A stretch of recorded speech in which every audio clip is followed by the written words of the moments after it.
Júlia, a gente está esperando, né? Mais pessoas entrarem, é isso? Sim. Tá. Eu estava dando um tempo de 5 minutos, mas acho que já é o suficiente. Eu vou apresentar um pouquinho a atividade, o PET, e o professor, e também é o tempo também do pessoal ir chegando e se ajeitando. Enfim, meu nome é Júlia, eu sou bolsista do PET Filosofia e quero primeiramente dar boa tarde a todos e todas e agradecer pela presença, né, a todos os convidados, a todos os presentes, especialmente ao professor Rafael por ter aceitado esse convite. Vou apresentar um pouquinho do Sem Grade a vocês, imagino que muitos não conheçam. O Sem Grade é o seminário da graduação em filosofia, e ele é realizado pelo PET Filosofia já tem uns bons anos. É o único meio que a gente encontra, né, de socializar as pesquisas dos alunos da graduação em filosofia da UFBA e também da graduação em filosofia de vários outros estados, né? A gente geralmente conta sempre, né, com presenças, frequentemente presenças de universidades da Bahia, geralmente, né, da UNEB, da UFES. Esse ano a gente teve a felicidade, né, também por conta da pandemia, de contar com presenças de outros estados, da Faculdade de Minas Gerais, da UFMG. Então, isso é bom, né, é legal, importante que mesmo em pandemia, mesmo isolados, né, como a gente conversou aqui inicialmente, a gente consiga manter algum tipo de conexão, a gente consiga se conectar e a gente consiga manter esse diálogo, né, sobretudo na filosofia, que é muito importante. Então, agradeço mais uma vez todos que estão aqui presentes. Queria dar um informe rápido antes também, sobre o formulário de presença, né, mais para os inscritos. A equipe do PET fez um total de 5 formulários, que vão estar divididos entre os blocos. Hoje vai estar passando um desses formulários de presença, e aí vocês assinam, e é importante, né, assinar para manter o certificado. Serão 4, totalizando 4 certificados, formulários assinados, ganharão a presença completa. É importante também que todo mundo acompanhe, né, a mesa, acompanhe as discussões dos colegas, de amigos, enfim, possíveis, né, futuros colegas. Importante a gente manter, a gente se ouvir, a gente se conhecer, né. Vou apresentar agora um pouquinho do nosso professor convidado, professor Rafael Haddock Lobo. Ele possui graduação em filosofia pela UFRJ e mestrado e doutorado em filosofia na PUC-Rio. Atualmente é professor do Departamento de Filosofia e dos programas de pós-graduação em filosofia da UFRJ e da UFERJ. E é também autor de livros como Da Existência ao Infinito, Ensaio sobre Emmanuel Levinas, Derrida e um Labirinto das Inscrições, Para um Pensamento Úmido, a Filosofia a partir de Jacques Derrida, e também Experiências Abissais ou sobre as condições de impossibilidades do real. O professor hoje vai falar um pouco da gente sobre a questão de possibilidades, né, da filosofia, e esse também é um tema muito importante, não só para o PET, mas acredito que para todos que fazem filosofia hoje no Brasil. Então, professor, palavra com o senhor, mais uma vez agradeço. Obrigado. Qual é seu nome? Júlia Coelho. Júlia, obrigado, Júlia. Obrigado a todo mundo. Queria agradecer muito o convite tão simpático que chegou aí pela Juliana, a porta-voz, né, do convite. O convite, para mim, é irrecusável, né? Eu sou muito alérgico a falar para uma tela, mas acho que o convite, quando vem de aluno, né, a gente nem tem como. É uma alegria tão grande que não dá para recusar assim, ainda mais para uma universidade que eu gosto tanto, numa cidade que eu gosto tanto, né? Eu vejo também vocês mandarem aí um beijo para a Silvia, uma amiga querida e professora de vocês, e para o Marco Aurélio, que foi meu colega de graduação na década de 90, né, lá na UFRJ. Eu achei que pelo tipo, né, de evento, né, não valeria preparar um texto fechado. Acho que fica, inclusive, fica muito maçante, né, vocês aí nas telas, vendo uma pessoa lendo um texto. Queria que isso não parecesse desrespeitoso, né, ao convite, mas eu acho que essa forma, né, de falar livremente fica mais, né, pertinente, né, e menos chato, sobretudo. Eu fico muito feliz mesmo com esse convite, ainda mais, né, para pensar, né, falar para estudantes, pesquisadores, né, que estão começando aí com expectativas de pesquisa. Eu acho que isso talvez seja a principal coisa que me preocupa hoje, pensar, né, outros modos, né. Quando a Juliana me convidou, a proposta era outros modos de fazer filosofia, e eu sugeri a colocação do no Brasil. Eu acho que essa né, localização, esse caráter geográfico, já faz parte um pouco do que eu quero falar, né, contra uma universalidade de filosofias ou de estratégias, né, como se pudesse haver uma estratégia única de fazer outras filosofias, né. Eu acho que cada um tem, né, um pouco a sua maneira de contribuir a isso, né, a sua pegada, né, onde eu quero chegar um pouco hoje é isso, né, na ideia de sotaques filosóficos, né, que eu estou tentando trabalhar atualmente, né, filosofias com sotaques diversos, com cheiros diversos, com corpos diversos, né, com sons diversos, né. Acho que isso é importante, até, né, porque repensando até a ideia de no Brasil é problemática, né, deveria ser outros modos de fazer filosofia nos Brasis, né, talvez fosse a maneira mais correta ou adequada da gente colocar. Né. E eu fico muito feliz sobre tudo, e eu digo que talvez a minha fala seja um pouco um testemunho, né, de impasses que eu tive, impasses com os quais eu esbarrei, impasses que alunos me trouxeram, e como tudo isso vai um pouco constituindo o que eu entendo hoje por filosofia, né, por ensinar filosofia, fazer filosofia. Sobretudo porque o que me motivou a fazer filosofia é porque eu gostava de escrever. Eu gostava de escrever, eu gostava de ler também, mas gostava mais de escrever. Cada vez eu gosto mais de escrever, né? E me preocupa muito, eu vi aqui que o Vinícius está por aqui, não sei se ele ainda está, mas o Vinícius é um garoto, por exemplo, inteligente, com brilho nos olhos, e eu me preocupo muito com como uma universidade vai acolher, né, um menino como o Vinícius, né? Em que medida nós, na universidade, deixamos de gostar de escrever, deixamos, né, eu vejo alunos que entram na universidade adorando escrever poesia, o que quer que seja, gostar da tarefa de escrita, e terminam com um bloqueio. Eu não consigo escrever. Como não? Se escrever escrever é um exercício aí do pensamento, né? E cada vez eu acho mais que a gente tem esse papel, né, de preservar esse lugar, né, desse gosto pela escrita. E talvez mais, eu até me pergunto se as pessoas não desaprendem a ler também na faculdade de filosofia.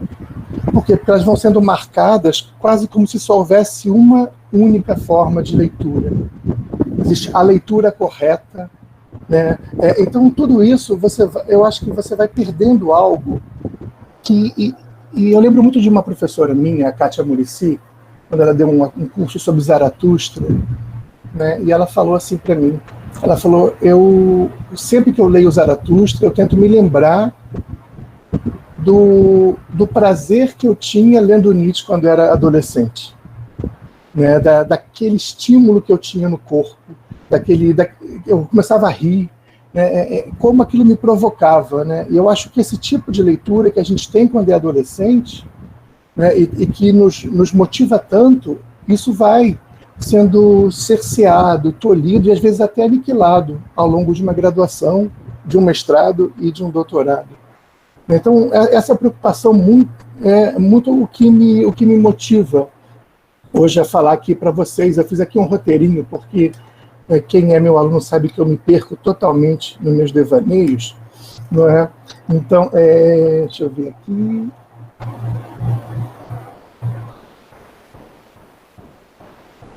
Pronto, a minha achei já. Então, eu fico muito triste, então, quando eu vejo, né, esse percurso de um aluno. Eu fui um jovem que gostava, né, e entrei numa universidade na década de 90, né, muito diferente da universidade que vocês encontram hoje, né? Talvez, mais infelizmente ainda, seja uma universidade que o poder público queira refundar, né? Eu entrei numa universidade que só tinha, na maioria de filosofia, homens brancos, né, homens brancos heterossexuais de classe média, que sabiam línguas, que liam muito, que tinham todos muitas opiniões sobre tudo, né? Eu diria que era um ambiente horroroso, né? Horroroso para mim, pessoalmente, e para muitos. Era um ambiente em que alunos se tornavam gênios, e o gênio é sempre um menino branco, né, e de classe média, esse é o gênio. E para mim era insuportável, né? Eu fiz, ao longo da minha graduação, uma grande amiga que me acompanha até hoje, a Georgia Mitrano, né, de Uberlândia, mas tinha algo muito problemático, e isso, acho que eu estou falando disso porque isso é um pouco a minha relação com a filosofia, que era ser e não ser parte daquilo.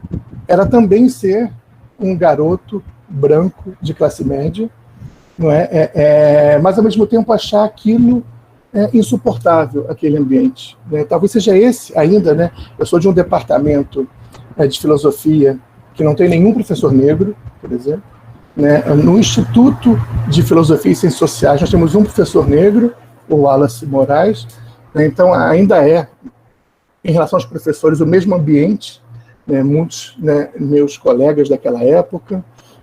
Então, essa universidade que eu encontrei, né, sempre me causou esse mal-estar, né? O que eu estou fazendo aqui e o que eu posso fazer aqui?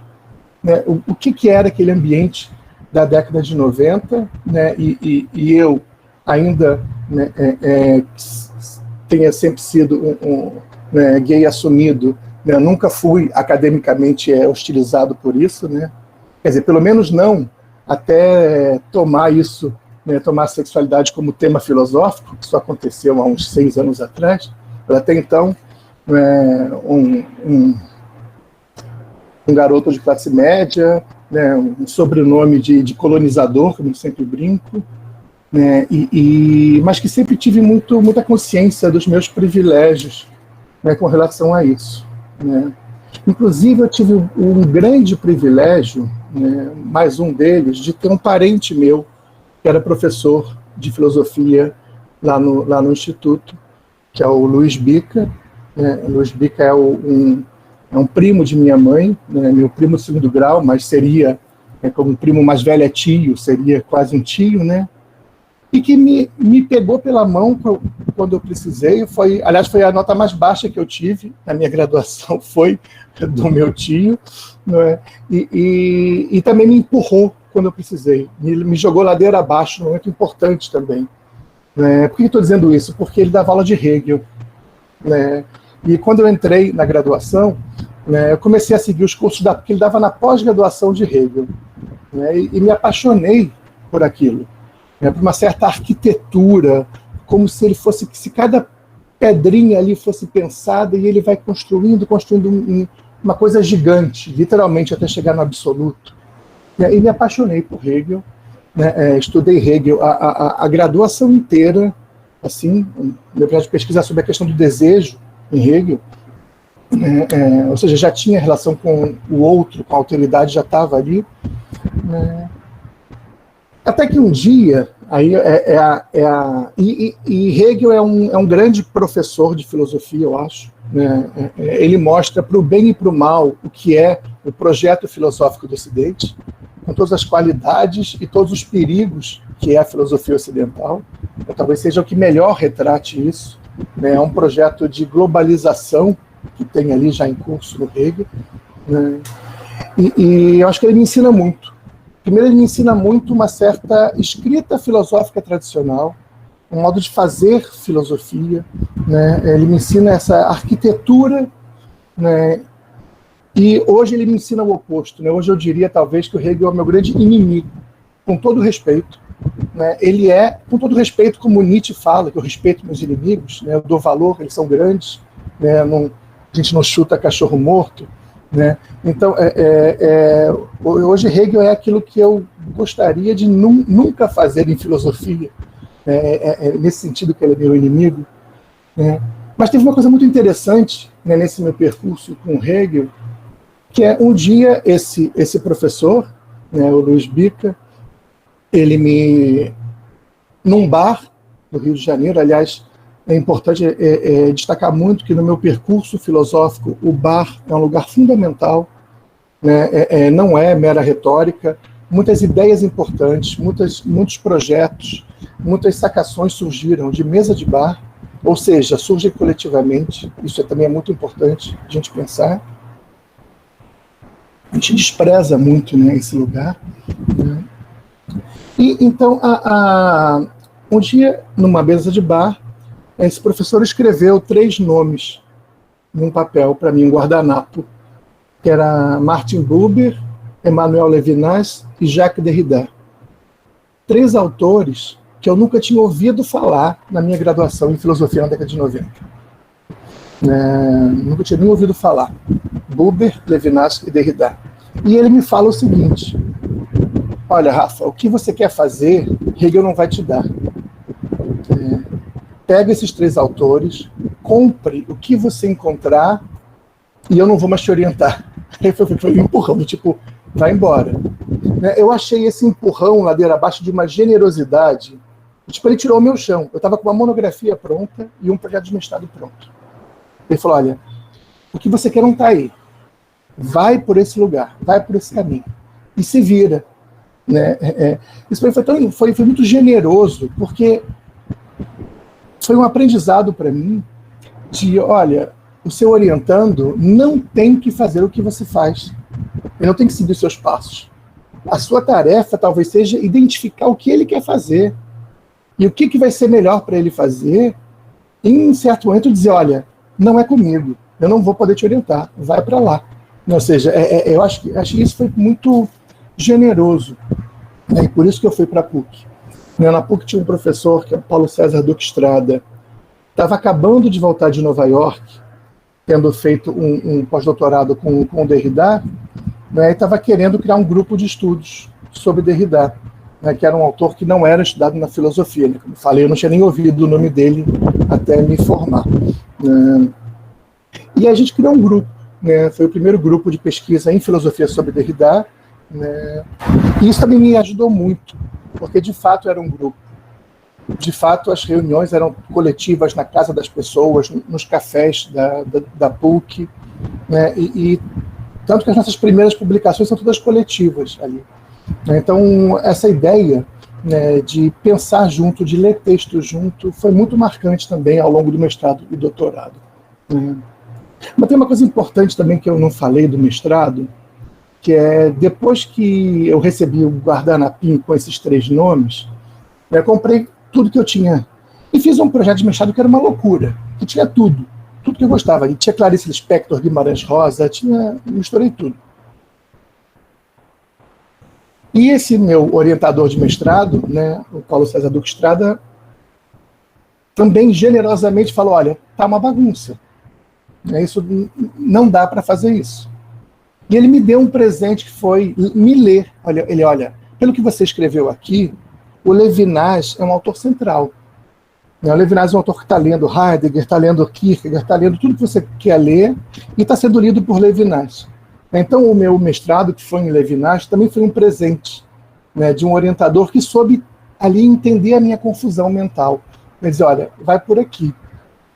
E daí, para o Derrida, no doutorado, que é um autor a quem eu devo muito.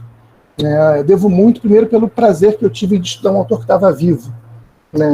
Ele morre em 2004. Ele teve aqui no Brasil em 2004, né, a última palestra do Derrida é no Brasil, 2 meses antes de morrer, né, e teve em 2000 também. Então, estudar um autor vivo, né, estudar um autor que não era considerado filósofo, né. Eu lembro que na primeira Ampof, né, que eu participei, na época eram poucos trabalhos, eram 1000 trabalhos, hoje em dia deve estar uns quase 4.000 trabalhos, né? Mas dos 1000 trabalhos apresentados, tinham 3 em Derrida, e os 3 eram do nosso grupo de estudos, né? E eu tive esse prazer aí de começar a estudar Derrida quando ninguém estudava e sofrer pagar o preço por isso, né? Eu gosto de dizer isso porque uma coisa que me marca muito até hoje é a frase "isso não é filosofia", né? Uma coisa que eu aprendi a ouvir muito, né, ao longo do meu doutorado. Eu estava com um projeto, né, de bolsa sanduíche para Paris, né, eu tive o aceite da Sorbonne, né, do professor, o aceite de todo mundo. Na época, isso foi histórico na PUC lá do Rio, né, porque nenhuma bolsa de doutorado de sanduíche tinha sido recusada até então, e a minha foi a primeira. Né, a minha primeira foi épocas em que quase todo mundo tinha bolsa que pedia, né? Não vamos nem comentar isso hoje em dia, porque as bolsas de PIBIC, né, as ciências humanas nem foram incluídas, né, no último PIBIC. Mas historicamente foi um escândalo a minha bolsa ter sido recusada. E o parecer dizia que Jacques Derrida não pode ser considerado um autor formador para uma pesquisa de doutorado. Então, Derrida não é filósofo. Eu achei sintomático, porque a minha amiga que estudava Foucault foi, uma amiga que estudava Deleuze foi, que estudava Nietzsche foi. Eu falei, o que está acontecendo de esquisito? Né? Por que o Nietzsche é formador, Deleuze é formador, Foucault é formador e Derrida não é? Mas tem alguma coisa esquisita aí. E, na verdade, esse começou a virar minha tese de doutorado, né? Tentar entender por que certas instituições não aceitam um pensamento como o de Derrida, né? Que está justamente preocupado em desconstruir as instituições, né? Problematizar o que é, né? Quem diz o que é, né? Não é nem o que é quem diz o que é, né? E Derrida foi um autor foi um filósofo, por exemplo, que conseguiu ser famoso mundialmente, mas nunca teve um emprego numa universidade francesa. Então, sintomaticamente, né, ele dava aula nas écoles, né, mas a instituição universitária nunca acolheu ele. Né? Filósofo nascido, né, na Argélia, né, judeu argelino, como os franceses chamavam, judeu indígena, ou seja, não era um francês nascido na Argélia, né, ele é de origem argelina mesmo, né, de família argelina, pé preto, né, como os franceses chamam.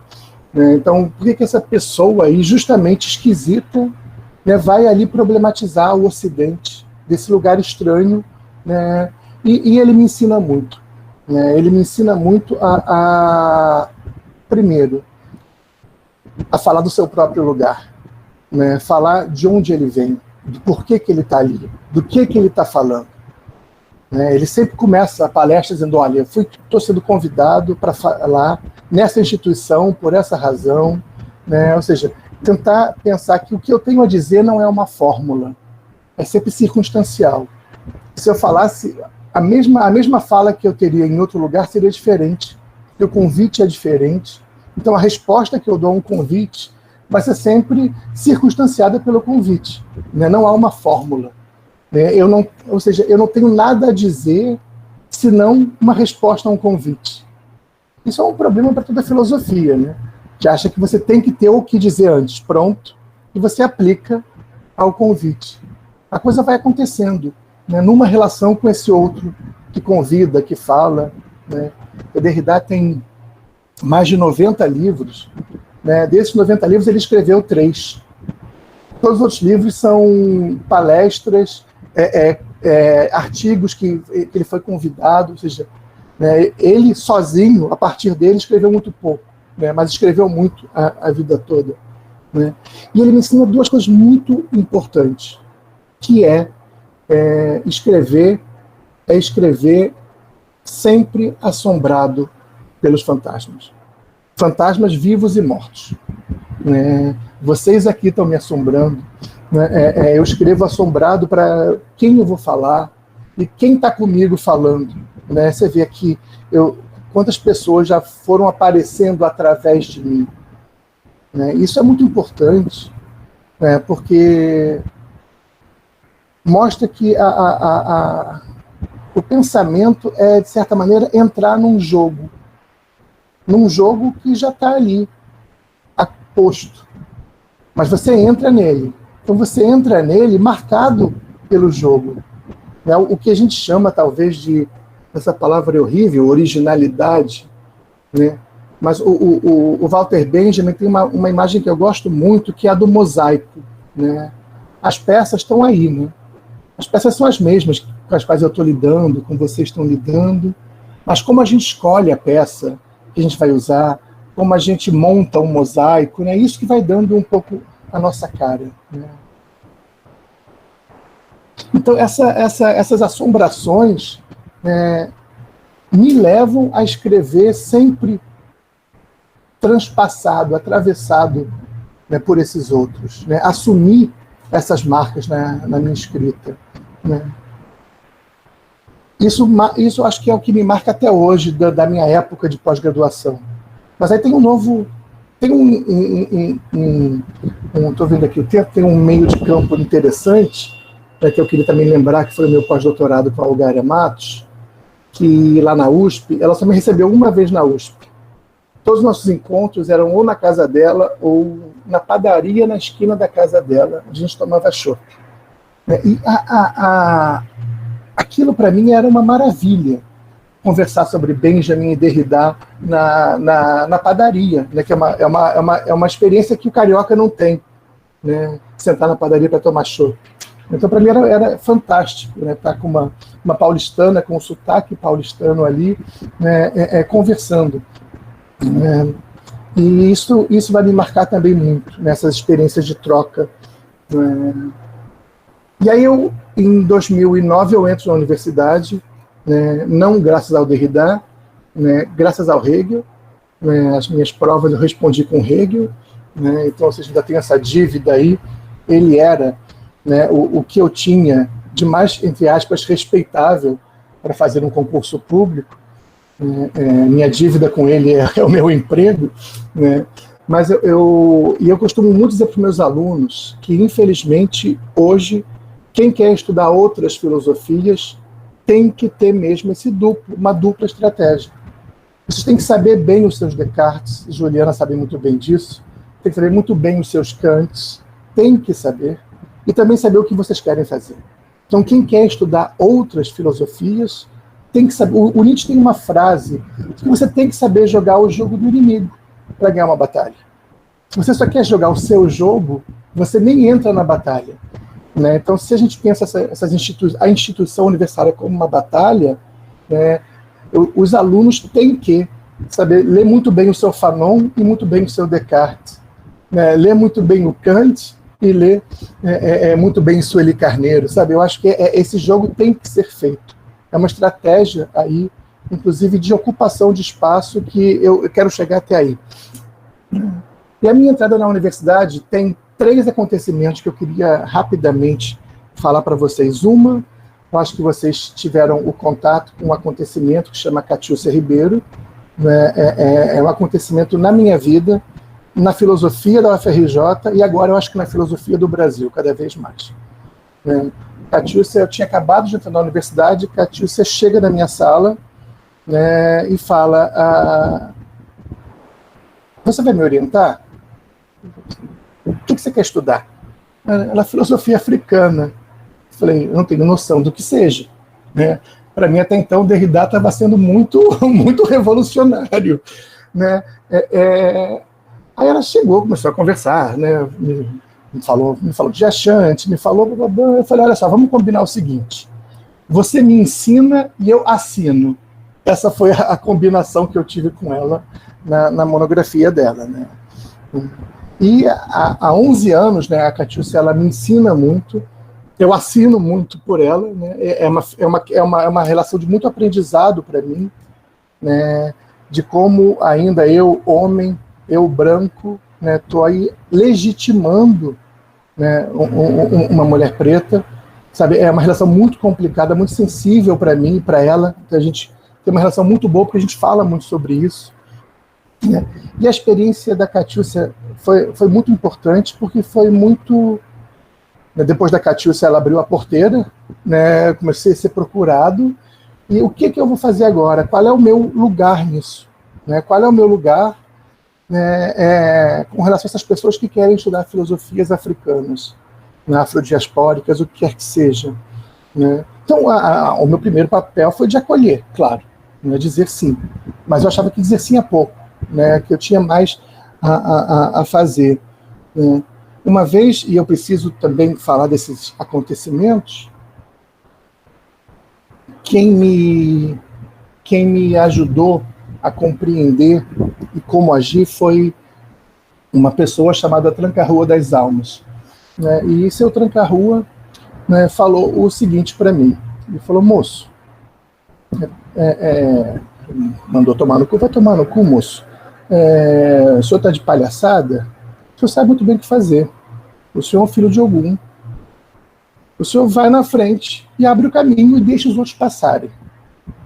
Isso foi essa imagem que ele me trouxe, né, para mim é muito impressionante. Para mim isso é uma sabedoria, o que eu chamo de filosofia popular, né, ele sem nenhum conceito de branquitude, de privilégio, né, ele me ensinou, né, como agir. Né, vai, você está lá dentro, vai e usa a seu favor. Né, então, a partir daí, o que eu fiz? Todo semestre eu abria uma turma para mim e uma turma para a Catiúcia. Eu falava: olha, a turma é tua. Dá o que você quiser, eu não vou me meter. Né? E Catiúcia, então, começou a formar alunos no IFIX. E depois, né, criou um laboratório, o Gerumar, né, que tem outros professores associados, né, com total autonomia. Infelizmente, eu preciso assinar tudo até hoje, é o que eu falo. Né? Eu sou o coordenador oficial, mas eu falo, nem boto meu nome em nada que seja público, só internamente, o que eu preciso assinar eu assino. Né? Mas acho que eu tive comecei a pensar, então, nesse lugar de precisar ocupar as instituições. Fui chefe de departamento em 2010, e há 10 anos eu estava tentando criar novas disciplinas na graduação. Literalmente 10 anos. Né? Esse ano a gente conseguiu criar. A proposta que eu fiz foi em 2010, né? Esse ano, graças ao CAFIL, não foi graças a mim, continuei meio brigando sozinho, mas a pressão dos estudantes foi grande e acabou, ainda mais hoje em dia, quando tudo é gravado, né? Isso tem esse lado bom também, né? Aquilo que eu ouvi há 10 anos atrás, do tipo, na África não tem nem religião, é culto, quanto mais filosofia, né? Absurdos que eu ouvi no departamento, hoje 10 anos depois, não foram ditos.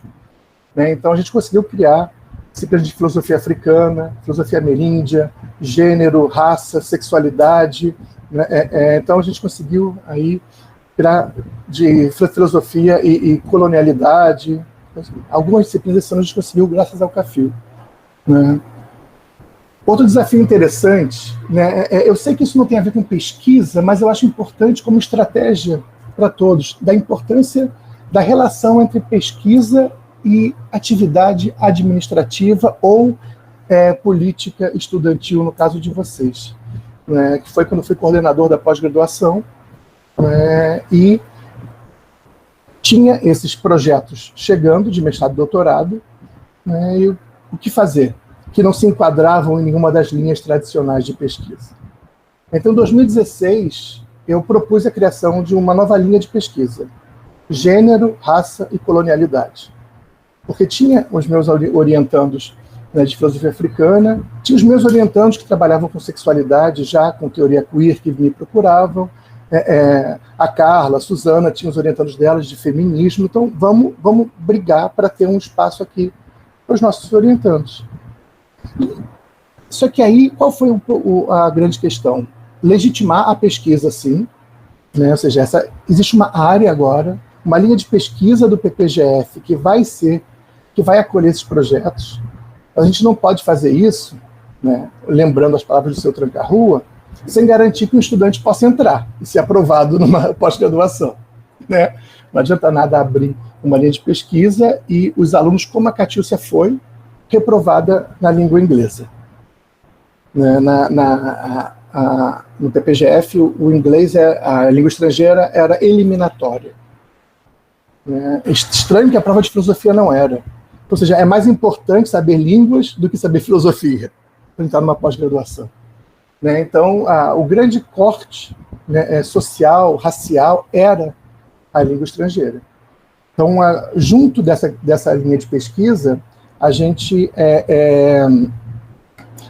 primeiro implementou cotas, né? A princípio cotas raciais e cotas sexuais, só que eu virei 2 vezes réu num processo judicial contra mim, porque cotas sexuais de gênero não podem ser aplicadas. 2 vezes o juiz mandou tirar, mas as raciais foram mantidas. Né? A gente acabou com a reprovação eliminatória, né, das línguas estrangeiras, só que aí tinha um outro desafio também, o que fazer, né, com um aluno que não tem condição econômica de bancar um curso de línguas. Então a gente pegou a estrutura que a gente tinha de cursos de línguas e, olha, então um aluno que for reprovado, ele não vai fazer outra prova, ele vai cursar línguas na UFRJ. Então, de tentar oferecer, então, a esse aluno que não tem condição a língua. Não é? E também, claro, né, que a prova de filosofia não seja só sobre Aristóteles, Platão, Descartes, Kant, Hegel e Heidegger. Né, que a gente aumentasse o repertório com Fanon, com Beauvoir, com Butler, e a gente foi também alargando cada vez mais o escopo. Isso eu acho que funcionou muito, mas a gente teve muita reação também, reação ao ponto de eu hoje não ser mais desse programa. Né?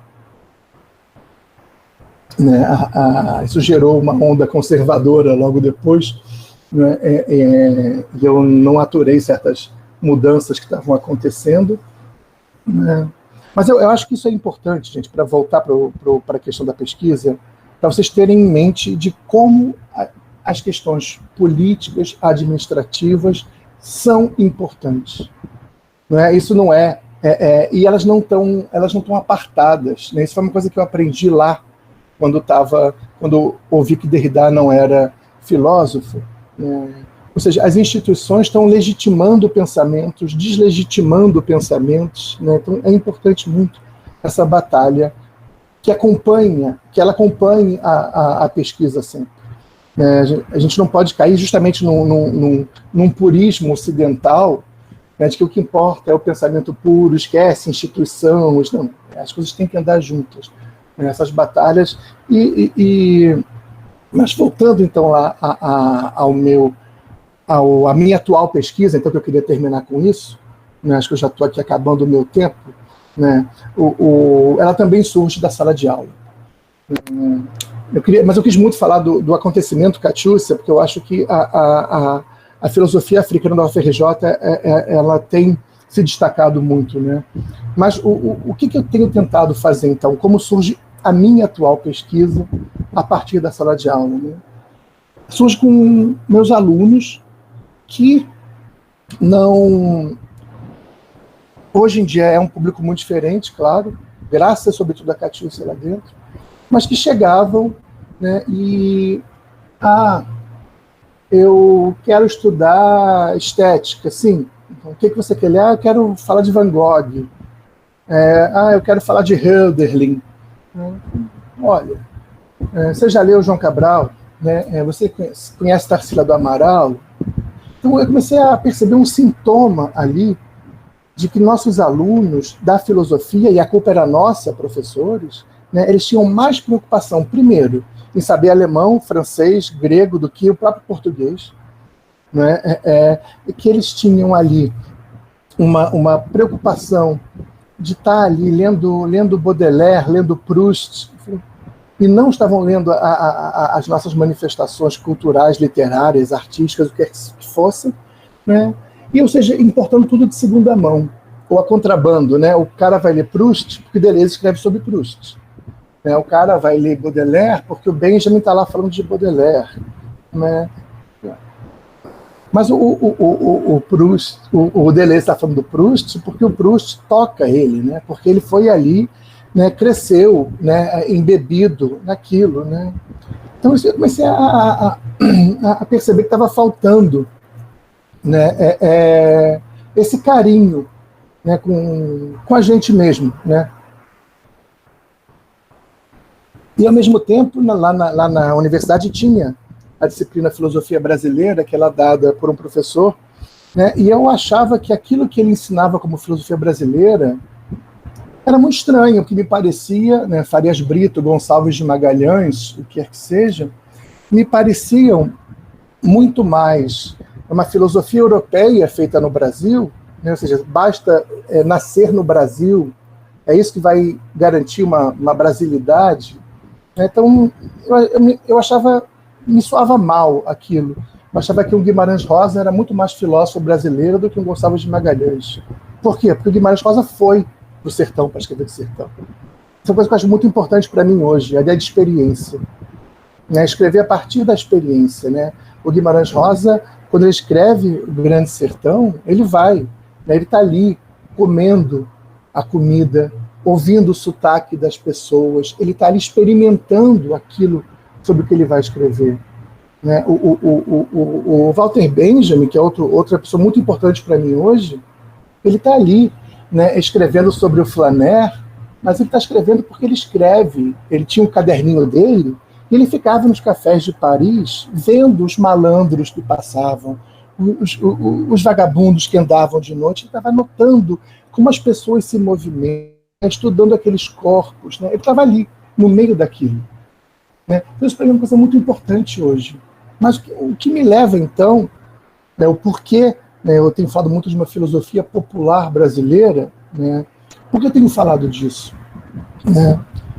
Porque é uma tentativa, então, além disso, né, pode ser uma crítica talvez ao grande movimento filosófico que a gente teve, né, que foi a antropofagia, né, uma crítica no sentido carinhoso, né, de querer ir além do que eles fizeram, né, de tentar ouvir mais as ruas, né, de tentar estar mais nas ruas, né, atento ao que está acontecendo.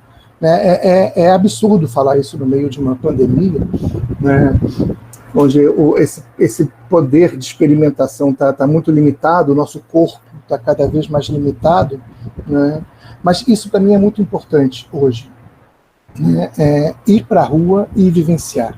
Né, esses saberes que acontecem na rua, né, e que são, aí sim talvez seja importante para mim falar, né, filosóficos.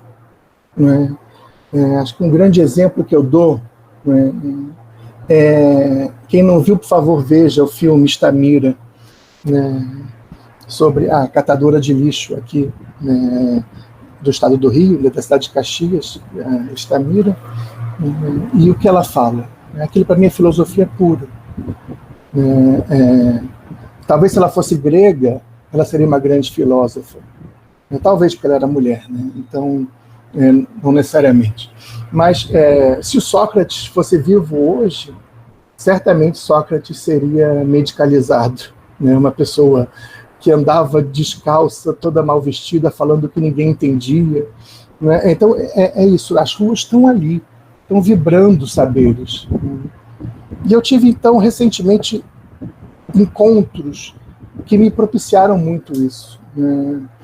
Um foi com uma dupla aí de filósofos, né, que é o Fábio, né, Borges e o Marcelo de Moraes. Foram e são meus alunos, mas hoje estão aí produzindo conhecimento, professores da rede pública, geniais, que me ensinam muito, e que a gente tem só tentado ao máximo, agora impedidos pela pandemia, só produzir ideias em mesas de bar. Nossa condição sempre em mesa de bar. A gente estava até gravando um livro, que seria depois, né, totalmente publicado, dessas conversas de bar, né, e meu encontro com o Simas e com o Rufino também, que gerou o meu último livro com eles. Foi esse aprendizado, eu acho, para mim isso é o mais importante hoje. Se eu tenho algo a falar, é sobre essa ideia de experimentação. né? Experimentação filosófica, escrever a partir de algo que te toque, de algo que você experiencia, né? E essa singularidade, na verdade, né, é o que vai propiciar um pensamento. E ao contrário aí, né, do que dizem, né, de que a singularidade não pode ser filosófica, isso é um fetiche de um sotaque europeu, né, a ideia de universalidade. Né. Eu reli recentemente um livro do Derrida que ele só fala sobre como ele cresceu na Argélia e de como isso é a filosofia dele. A gente tem que pensar isso. A filosofia, ela é sempre regional. Ela se dá sempre em um certo corpo, num certo espaço, num certo tempo. Né? Isso é muito importante para a gente. A gente tende a pensar, por exemplo, que é isso. Guimarães Rosa é tido como um autor, uma literatura regional. Por que Guimarães Rosa é regional e Heidegger, por exemplo, não é regional? Vamos pegar o Heidegger, né? Eu brinco. Heidegger é um camponês, um sertanejo da floresta. As metáforas do Heidegger são a floresta negra, a sereia do rio Reno, os caminhos que os lenhadores fazem na floresta, de nada mais regional do que ele. Ele é. O pensamento do Heidegger é um pensamento da floresta negra. E justamente o perigo de um Heidegger é isso ser universalizado. Né? Eu até brinco que se o Heidegger tivesse falado, né, que ele, Heidegger, só pode filosofar em alemão, eu adoraria. Né? Isso seria interessante, porque talvez a gente só filosofar a partir do que constitui a gente, da nossa cultura, da nossa língua. Mas aí, para terminar mesmo, né, para a gente começar a conversar, né, vamos pensar, por exemplo, quem fez isso melhor do que ninguém no Brasil, né, que foi Lélia Gonzalez. Eu queria, por exemplo, Rafael, estou aqui falando do português, da minha língua, mas aí vem um aluno e fala não. E o português? Né? Porque Rafael, estou falando a partir da minha formação de classe média, branca, né, do Rio de Janeiro. Então, por isso que cada vez mais eu tive um debate com o Safato em 2016, que não rendeu muito, não, mas que ele me acusava ali de um certo nacionalismo, de um perigo da identidade. Eu não acredito em identidade nem em nação. É isso, são sotaques diferentes, cada um vai trazer ali a sua experiência. Né? É por isso que nesse livro, por exemplo, que eu escrevi agora com o Rufino por Simas, o Arruaças, eu só falo a partir das experiências que eu tive com a Umbanda. Eu não posso falar, né, do candomblé baiano, que é diferente do candomblé da Gomeia, aqui do Rio. Eu não posso falar do catimbó. Eu nunca experienciei isso. Estou doido para experienciar. Mas é isso, né? Eu posso escrever a partir dessa minha experimentação e o que ela me leva a pensar. Não é? Então, se eu tenho algo para falar para vocês, é isso. Né? Essa atenção que a maioria de vocês já tem com as ruas, com o que constitui, com como o seu corpo responde ao pensamento, né? Com estava falando com a Catiu essa semana passada, né? Como é que alguém pode falar, por exemplo, de candomblé sem pensar nos cheiros? Né? Você entra no terreiro de candomblé, você já é tomado por cheiros. Então, os cheiros produzem pensamentos, os corpos produzem pensamentos. Né? Não apenas o texto, a experiência. Né?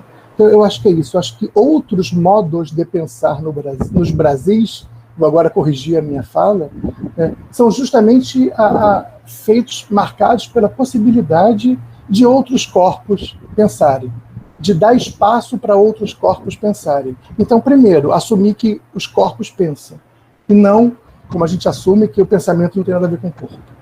Né? Corpos pensam, corpos têm sexos, corpos têm tantas marcas. Né? Esses corpos pensam e esses corpos são diferentes. Né? Então, eu acho que é isso, gente. Eu agradeço muito a vocês. Estou doido para ouvir aí o que vocês têm a perguntar. E obrigado, Júlia, obrigado, Juliana, pelo convite, e todo mundo que está aqui Obrigada, professor. Nós é que agradecemos. Foi muito importante ouvir o senhor falar. É algo que inspira verdadeiramente e agradeço muito por isso. Eu vou abrir as falas, né? As perguntas. Vou fazer primeiramente um bloco de 3 e o senhor responde, professor. O que é que o senhor acha? Lá, perfeito, como vocês quiserem. Eu vou só anotar aqui que eu esqueço tudo. E aí o pessoal pode ir se inscrevendo.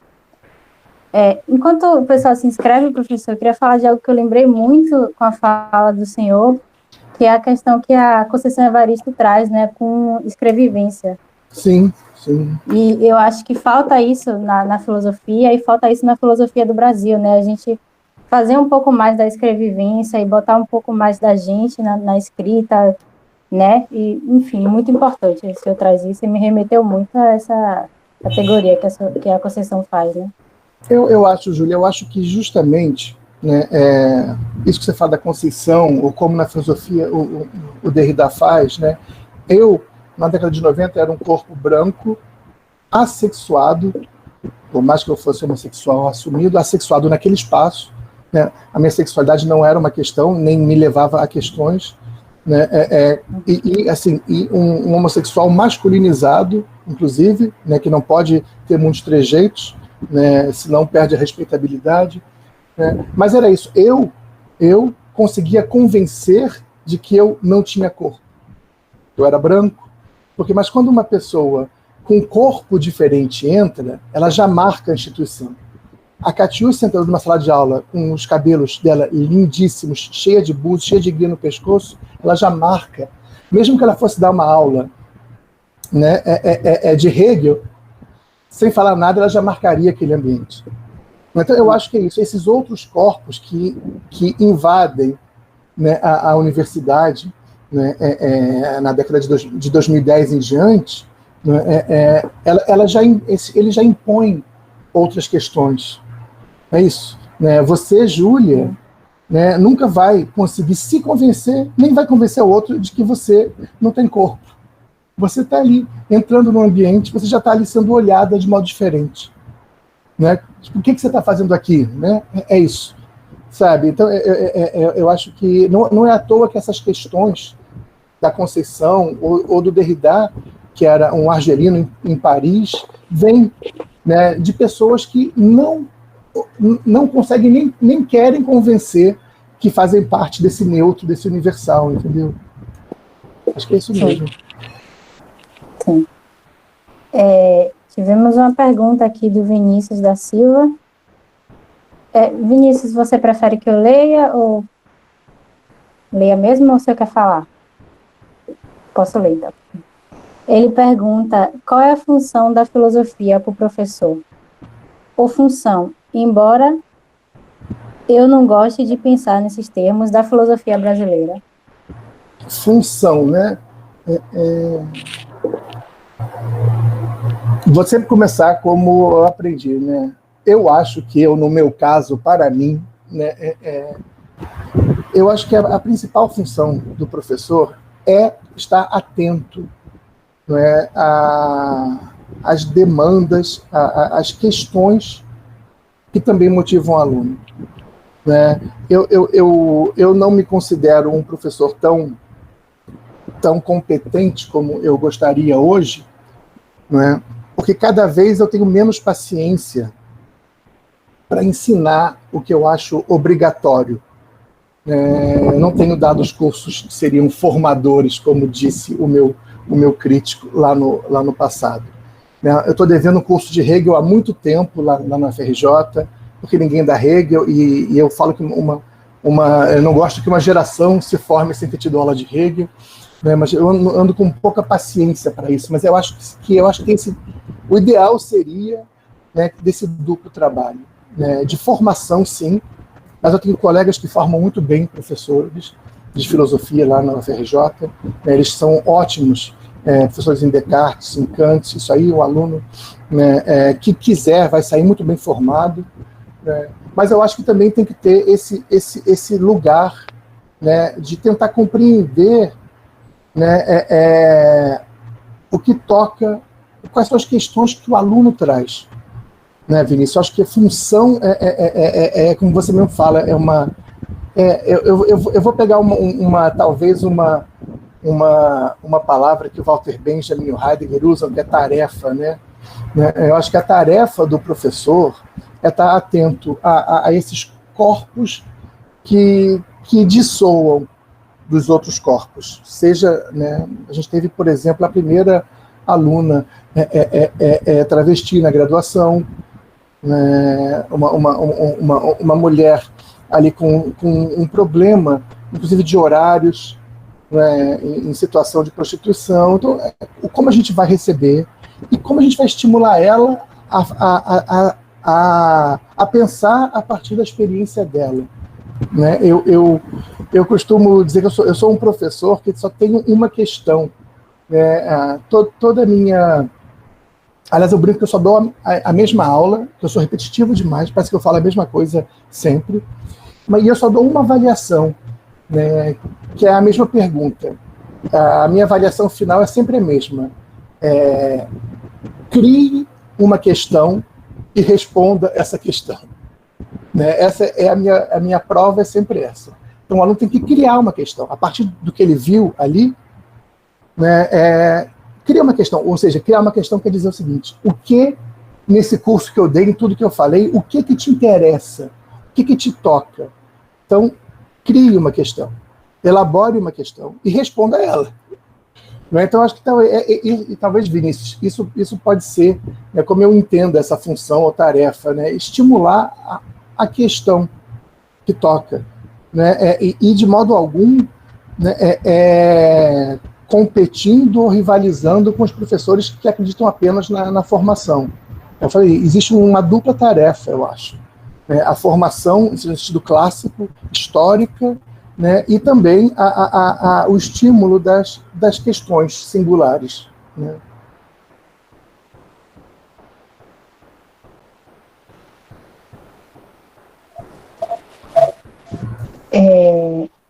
Obrigada, professor. A Fernanda Reis também tem uma questão. Ela diz que gostaria de uma sugestão de leitura de um autor que evidencia o corpo e o movimento como construtor de saberes.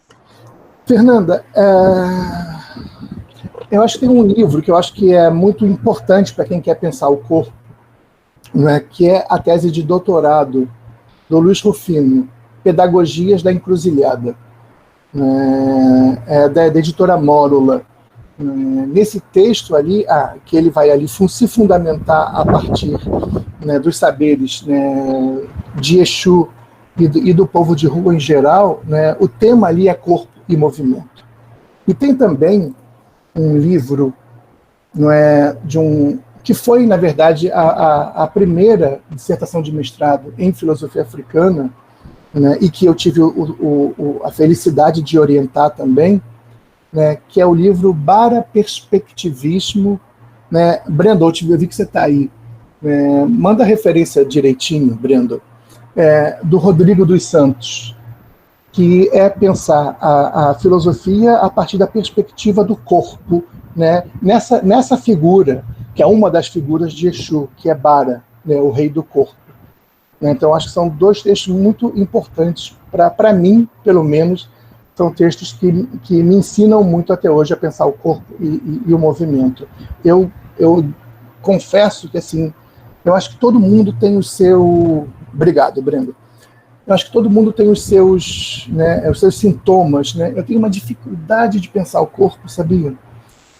Dificuldade mesmo, patológica, talvez porque dou muito pouco valor a ele, devia me cuidar melhor do meu corpo. E pensar o tempo também é um tema difícil a beça para mim. Né? São dois sintomas patológicos que eu tenho, mas esses dois livros me ajudam muito a pensar isso.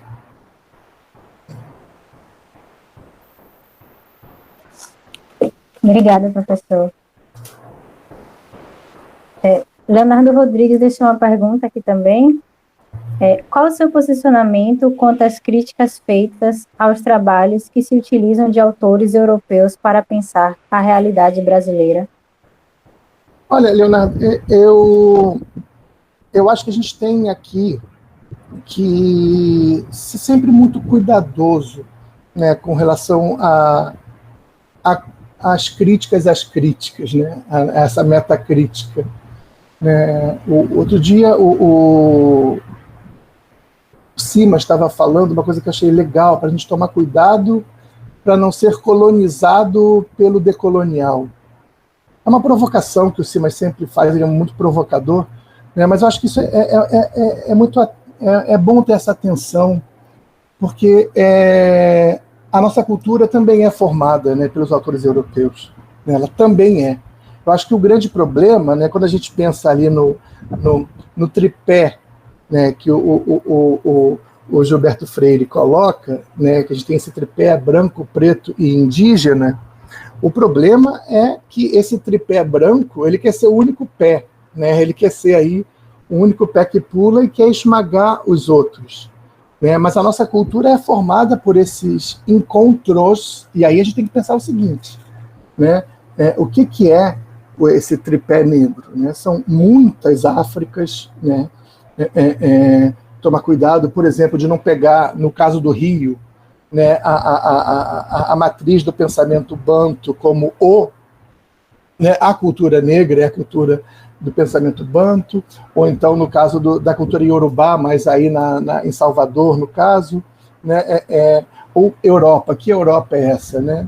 Será que, por exemplo, eu fiz um mestrado em Levinas, que é um lituano.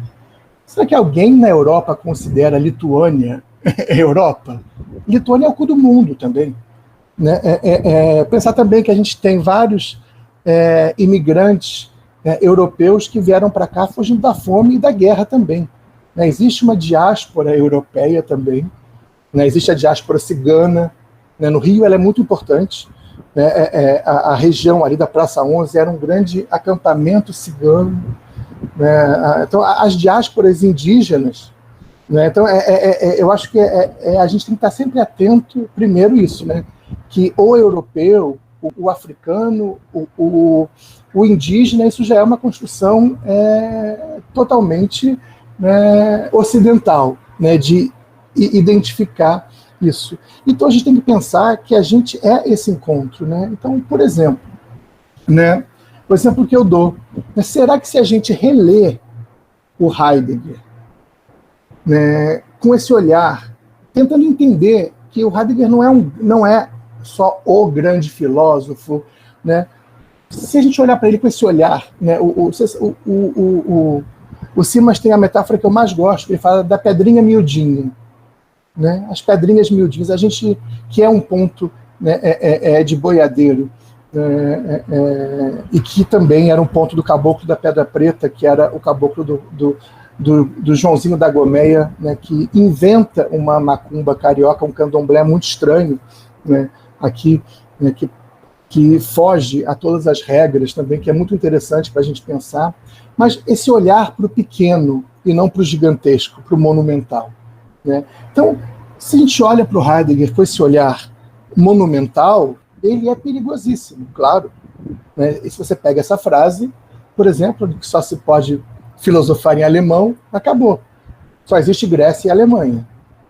Mas se você pega o Heidegger miudinho, ou se a gente amiúda o Heidegger, né, se você olha para o Heidegger e fala, gente, ele está ali, no meio da floresta, olhando para o rio, e tentando ver uma sereia onde tem uma hidrelétrica.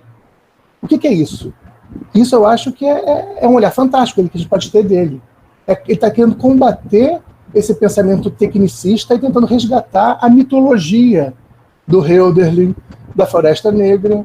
Então, ou seja, a gente aqui não é aplicar o Heidegger, mas por que não, então, a gente não pode, como o Heidegger fez, olhar para o mar e ver Iemanjá, ou ver Iara nos rios, né? E como a gente pode, a partir disso, pensar?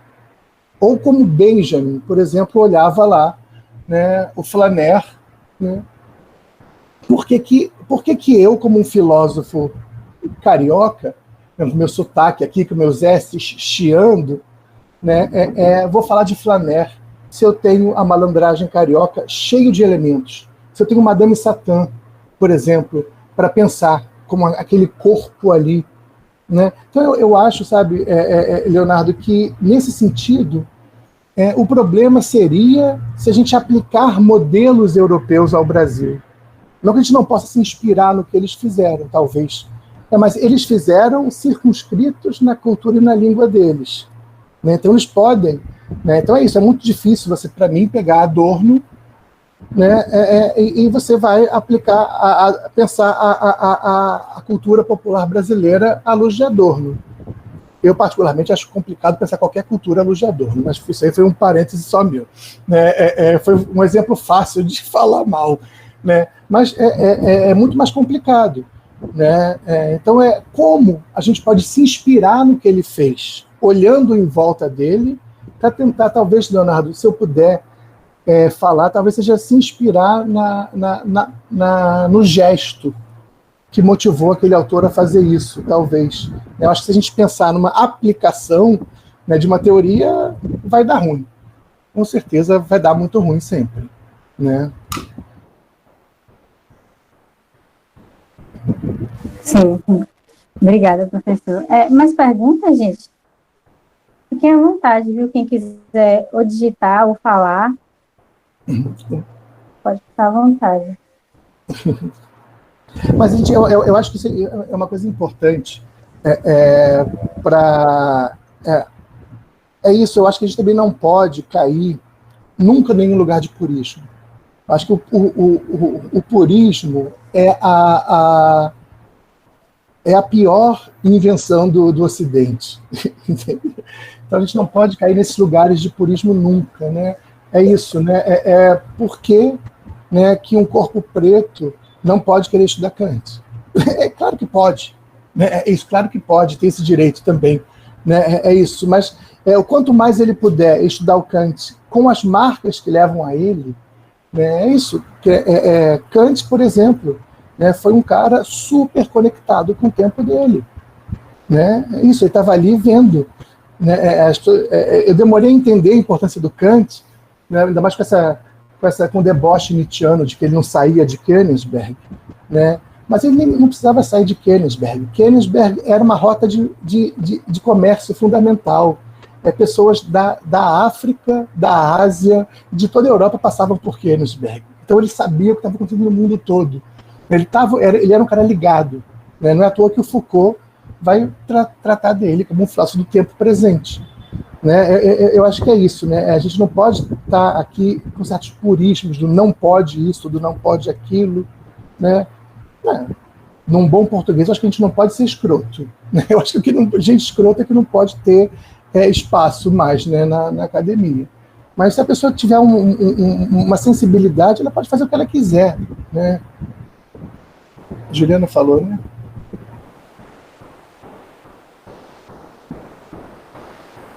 E a Juliana perguntou aí, né? Juliana, eu acho que você aí, mais do que ninguém, já responde um pouco o que fazer. Né? Eu acho que só a partir do momento, né? Para mim foi muito importante uma viagem que eu fiz em 2014 para a Argentina, e lá se discutia muito o casamento gay. Estava em alta o ambiente filosófico debatendo isso. Minhas amigas, né, lésbicas muito engajadas nessa questão. E eu voltei muito animado. E falei, gente, na filosofia no Brasil ninguém está falando de casamento gay. Né? Porque, assim... Né, por que isso não é uma questão, né, Juliana? Por que a gente não pode pensar isso? Eu acho que ainda esse lugar de que o filósofo não pode ter corpo, ele não pode ter sexo, não pode ter cor, né? Isso, essa universalidade, neutralidade, né? E eu acho que a grande questão é essa, né? Inclusive é uma generosidade que se faz com Descartes, mostrar o quão importante é a interlocução com mulheres para ele. Né? E isso deixa o Descartes muito mais potente, né, de que era um cara que, de fato, respeitava, né, as mulheres como interlocutoras. Né? Então, eu acho que isso é uma maneira, por exemplo, que se faz, né, mostrar ali né? E também mostrar os limites. Mas eu acho, sabe, eu estava outro dia, você foi um orientando meu, que já estava entrando em filosofia africana, e ele começava já falando do Kant, do Hegel, do Hume, como autores racistas. Eu falei, chega, todo mundo já sabe. Todo mundo já sabe que no Tratado do Entendimento Humano, que Kant cita Hume para justificar o racismo dele. Todo mundo já sabe, e quem não sabe é porque não quer saber. Então, também, sabe, então já existe, né, um consenso de que você tem ali certas limitações. Né? Não pode culpar o Hegel? Pode sim. O Schopenhauer estava na mesma época e não era racista. Né? São exatamente do mesmo tempo. É claro que pode culpar o filósofo, sim. Né? Mas a questão é isso que você falou, como reler, eu acho, o cânone. Eu acho que é isso. Nós já temos, né, Juliana? Eu acho que o Brasil hoje ele não deve em nada a grandes intérpretes de filósofos mundiais. É isso, né? A gente tem grandes intérpretes de Descartes. Eu acho que a gente pode apostar em outras travessias pelos filósofos, inclusive pelo cânone, né? Eu acho que é isso, né? Eu acho que o exemplo que eu dou do Descartes, né? Eu tenho um amigo, né? O Alexandre Guimarães, lá de Uberlândia, né? Que eu acho que ele faz coisas bem bacanas com o Descartes também, que ele revisita, inclusive relido por autores mais contemporâneos, né? Eu acho que é isso, né? Como... Mas voltando a essa viagem, né? Eu voltei tão incomodado, porque eu comecei a pensar, gente, o que eu posso fazer? Né? E eu falei, olha, o que eu posso fazer agora, então, é escrever sobre a minha sexualidade. Foi quando eu comecei a dar os meus cursos sobre Preciado. Estavam morrendo de medo na época, né, de falar disso. Eu lembro que eu tive que... quando a gente está com medo, a gente quer fazer gente junto de alguém que nos apoie, né? Então eu chamei o João Willis para lançar o livro dele lá no IFIX. Então, e aí foi a minha primeira fala, que era porque a filosofia não sai do armário. Era essa brincadeira, que no fundo era porque que eu estava ali num armário filosófico, né? Eu acho que é isso, né, Juliana? É isso. A mulher não pode sair do armário. Ela tem que ser um homem. Porque, no fundo, acho que essa é a grande questão, né? Esse não lugar é o lugar do homem, branco, babá. Né? Então, acho que a grande questão é isso. Se você escreve tocado pelas suas questões, você já vai revisitar o cânone de modo diferente. Né? Você já vai passear por ele de outra maneira. Né? E aí você vai ter, eu acho que é uma chance, inclusive, é uma leitura mais generosa que se faz com o cânone. Generosidade, mas generosidade não necessariamente é passar a mão na cabeça, às vezes é brigar também. A gente tem que brigar também com o cânone. Mas não brigar para falar, não tem que ler isso. É o que eu falo, olha, se eu estou agora... Eu briguei com Heidegger a minha vida inteira, né? Desde o mestrado, no doutorado, eu estou ali criticando Heidegger. Quando eu comecei a olhar ele como um camponês, eu brinco que o Heidegger caipira é bacana. Ele está ali, eu fico imaginando ele de calcinha curta, suspensório, aquele chapéuzinho assim, correndo pela floresta, ouvindo Lenda de Sereia. É isso, né? Não o Heidegger reitor, né, da instituição Heidegger. Eu acho que talvez seja essa outra coisa interessante para você, né, Juliana, para a gente. Né? Não existe o Hegel, o Descartes, existe a instituição Hegel, né? A instituição Descartes, né? O Descartes. O que é o Descartes? Né? Sei lá, no máximo deve ser o Guerrero, sei lá, né? Quem inventa esses lugares. Né? Então, eu acho que isso também é uma boa provocação para recusar isso que as instituições martelam, né? E carimbam como o Heidegger, o Hegel, o Descartes. Né?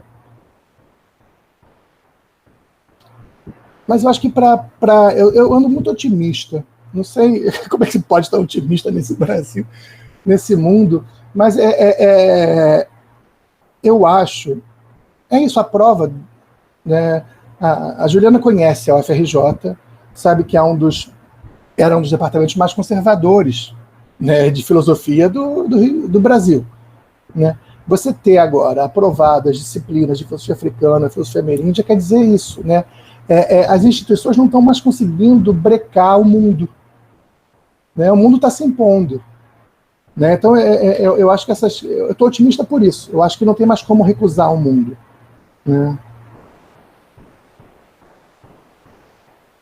Mas aí eu acho que tem um desafio nosso aí, olhando a segunda pergunta da Juliana, que é mostrar que justamente é possível falar de rigor nessas novas pesquisas. A questão é repensar o que é o rigor. Né? Que não é oba-oba, né? Que não é cada um fala o que quer, não é achismo. Não é? Eu tenho tentado pensar, no meu caso, né, de uma filosofia das encruzilhadas popular brasileira, de que é fundamental um trabalho de campo.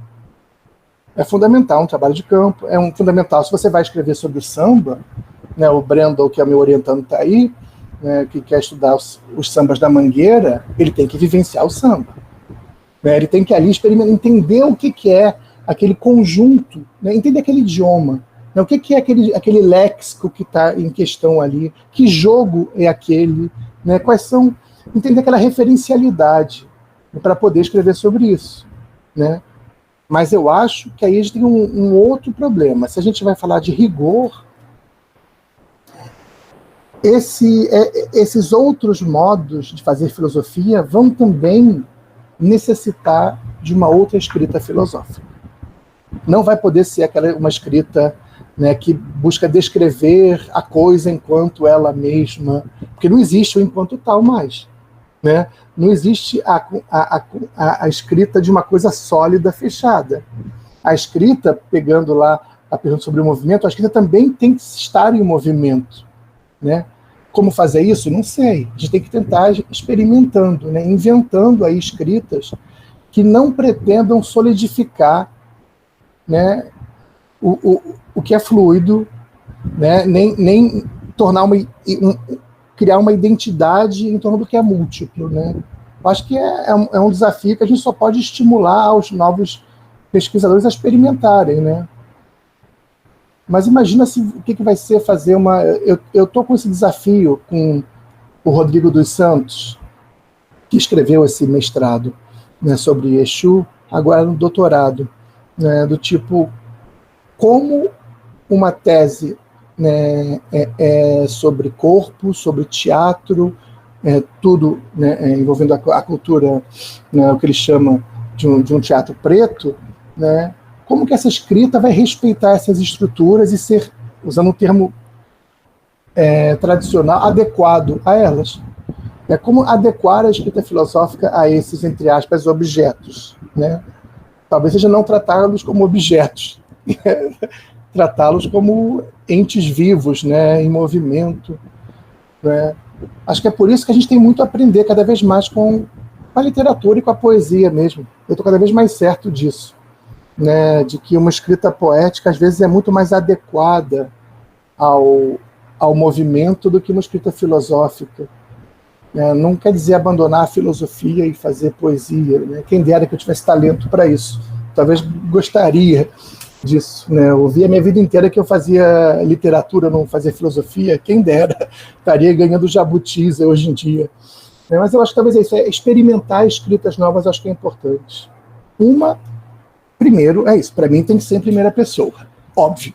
Né? Se não for em primeira pessoa, não funciona. Né? Nós não existe, né? Muito menos esse impessoal. Né? Acho que partindo daí. Né? Então, Rafael, oi, eu concordo totalmente. Eu fiquei empolgada agora. E eu acho que, na verdade, a gente foi educado para escrever na primeira pessoa do plural e não na Sim. primeira pessoa do singular, e se colocar enquanto existência, enquanto corpo, na própria, enquanto experiência. Então, escrever experimentando a própria escritura e o próprio pensamento. E aí eu fiquei pensando aqui que a gente também centra muito os nossos critérios de avaliação na análise textual rigorosa, fiel ao que o autor disse, com bases na história de formação dos departamentos de filosofia do Brasil. Então, toda a carga que a gente tem histórica francesa, de Guerroux, Goldsmith, etc, etc. Mas, enfim, o que eu acho que a gente deveria fazer, a análise de texto, ela é válida na medida em que é um pensar sobre uma determinada obra, e aquilo ali pode ser um material para a nossa experiência, né? Além do samba, além de qualquer outra experiência, também se debruçar sobre uma obra e pensar sobre.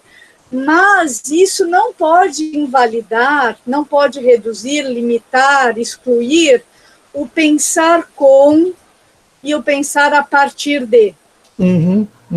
É isso que eu acho. Então, eu acho que assim, o nosso problema, por que a academia é castradora? Porque ela quer reduzir o pensamento ao pensar sobre uma obra filosófica e acabou.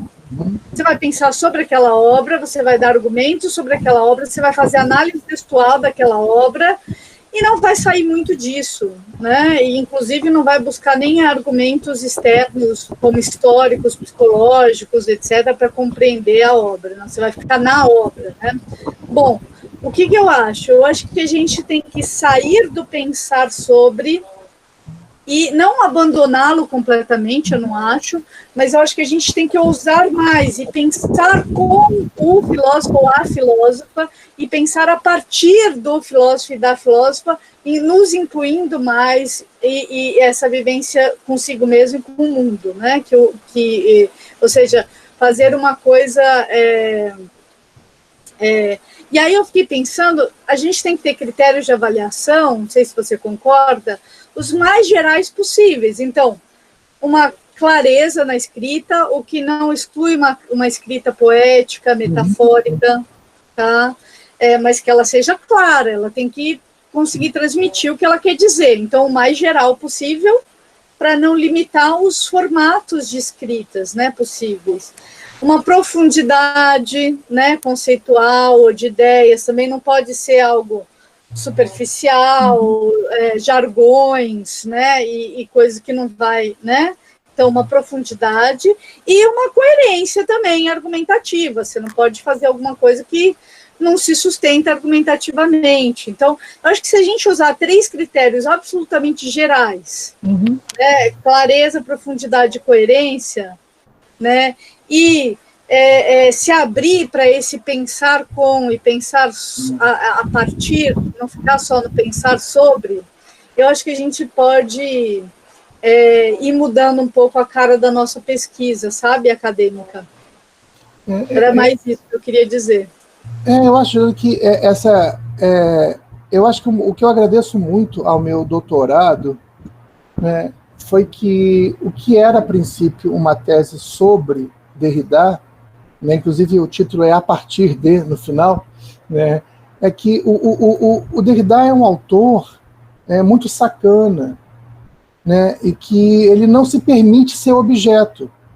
Você vai tentar estudar aquela obra do Derrida e ele vai te mandando para fora da obra dele. Então, se você vai ler o texto X, ele vai te mandar ler Y, ler outros textos dele, ler outros autores. Então, esse movimento que eu fui aprendendo com ele é de que olhar o sobre, necessariamente, já vai com o com e com a partir de. Né? Então, eu agradeço muito ao Derrida, porque justamente, né, e ele convoca, como ele está ali assumindo os fantasmas dele o tempo inteiro, você também tem que trazer os seus para o jogo. Então, lendo ele, aparecia Clarice, aparecia Guimarães. Né? Então, eu acho que a arquitetura, que eu brinco, a anarquitetura do Derrida, me ajudou um pouco a pensar assim, né? E ver como ele lê os outros filósofos. Né? Eu acho que o nosso desafio hoje, maior, o que me preocupa cada vez mais com relação aos jovens, né, é a facilidade em que termos muito complicados se tornam banais. Por exemplo, descolonial. Isso aí, todo mundo agora fala em descolonial, né, ou decolonial, quer que seja. Né, ou lugar de fala, Eu acho que a nossa tarefa, né, é cada vez mais o que se chama de profundidade, é chamar a atenção para a necessidade de ler os textos, ler bem, ler com carinho, ler com tempo, com paciência, sem pressa. Né?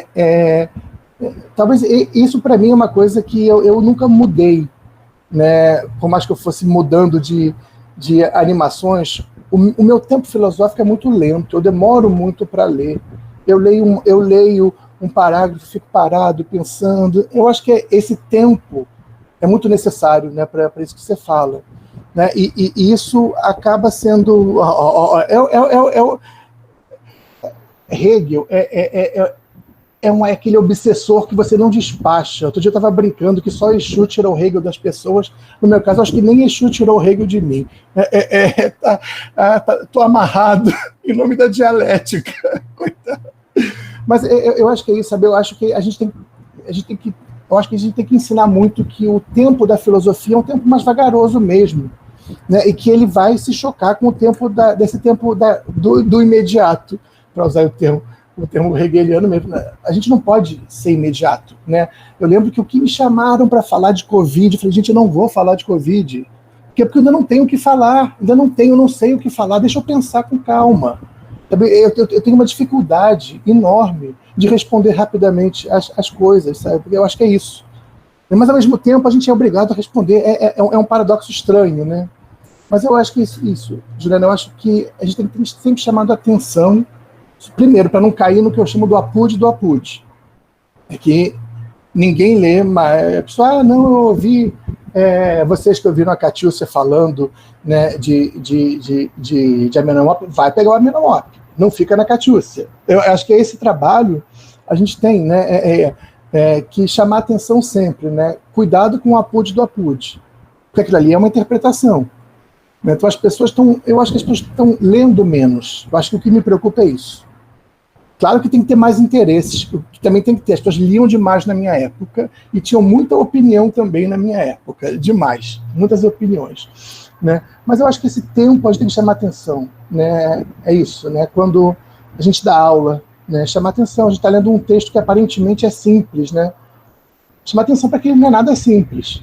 Né? Esse livrinho que eu escrevi com Simas e com Rufino, o Arruaças, ele é uma grande pegadinha. Ele é um texto que pode ser lido numa tarde, o livro inteiro. Mas ele está cheio de pegadinha dentro dele. Ele tem alguns termos ali que a pessoa tem que pensar melhor o que aquilo quer dizer. Eu acho que... Mas o que você falou da minha clareza, eu acho que é fundamental. A gente escreve para os outros lerem. A gente quer ser lido. Né? A gente não escreve para a gente escreve para o outro. Né? Eu acho que isso é uma coisa muito importante. Então, os alunos, né, seja de mestrado, doutorado, de graduação, esse exercício de se fazer compreender, né, eu acho que é fundamental, né, como você falou, e eu acho que aprender essa temporalidade da leitura, né, e de que um texto nunca está lido. Né. Eu acho que o que eu falo em sala de aula, que a melhor experiência é quando a gente pega livros que a gente leu há anos atrás e vai reler e ver o que está sublinhado. Eu falei, o que eu sublinhei isso? Isso aqui é tão mais importante, né? Porque essa leitura naquele momento está ali querendo outros elementos, né? Então é isso, de que a gente tem que estar sempre voltando aos textos, né? Não está ali, já li isso, não vou reler. Né?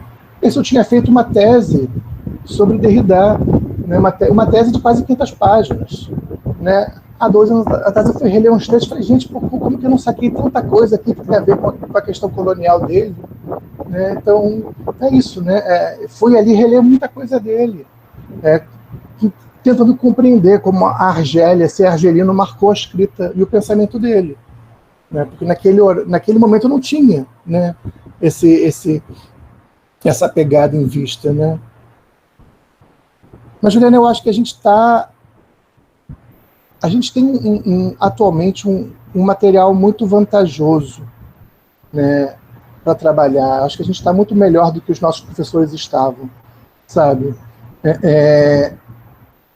E a gente tem que repensar isso que você está falando, o nosso papel hoje, então, com esses alunos tão interessantes que a gente tem e que já nos exigem a pensar. Eu tenho pena, né, de alguns professores que não se colocam, né, nesse lugar, né? quanto eles vão perdendo de alunos e de possibilidade de aprender, né? Eu acho que a grande questão é a gente também estar aprendendo, né? Quanta besteira eu já falei, né?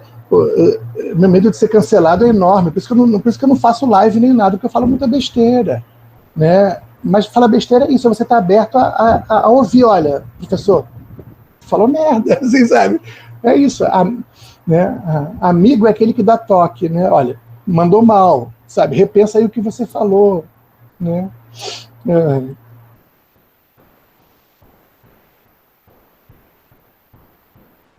Obrigada, professor. Alguém tem mais perguntas? A gente está caminhando para o final. Se alguém tiver mais perguntas, a gente vai lendo e respondendo. Eu queria só relembrar do formulário de presença que tá, o pessoal do PET passou aí, então quem não preencheu ainda, dá uma conferida.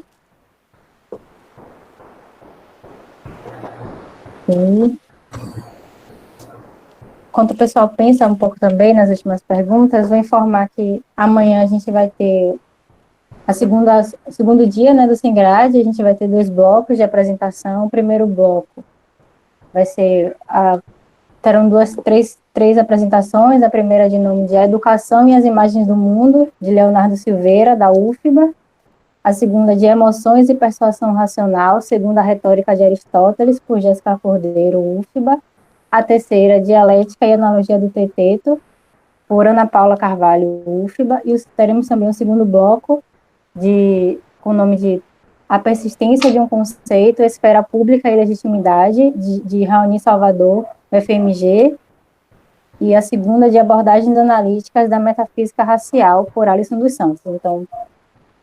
Ou Alisson dos Vales, desculpa. Então, todos interessados, vão ser muito bem-vindos. Aqui. Brendon Gabriel perguntou, professor, qual a importância do Preciado para ti e para os dias atuais? Sabe que o Preciado foi um presente que eu recebi da Carla Rodrigues, né? Assim que eu tinha falado um pouco dessas inquietações, né, da filosofia do armário, etc., né, ela me deu de presente o Manifesto Contra a Sexual e falou, olha, Rafael, isso aí, aliás, foi uma dessas generosidades, né? Eu acho que eu sempre fui muito marcado por pessoas que me deram dicas e que quando eu li eu falei, gente, é isso é para mim, isso é meu, né? E dicas generosas, né? Não é a Carla falar para mim, Rafael, você tem que ler Butler, porque ela gosta de Butler. Não, ela sacou ali que o que eu queria, né, o Preciado ia me ajudar muito, né? Então ela me deu o manifesto, né? Eu guardo com muito carinho o presente, que tá todo mordidinho pelo cachorro dela, ela me deu o dela, né? Então, e ele me ajudou muito, Breno, a tentar pensar, né? Essa palavra pode ser complicada, mas uma certa materialidade das questões, né? O Manifesto Contra Sexual é uma paráfrase ao Manifesto, né, comunista, né? E Preciado é uma materialista, né? Mas ela é uma materialista que defende ao mesmo tempo a artificialidade, né?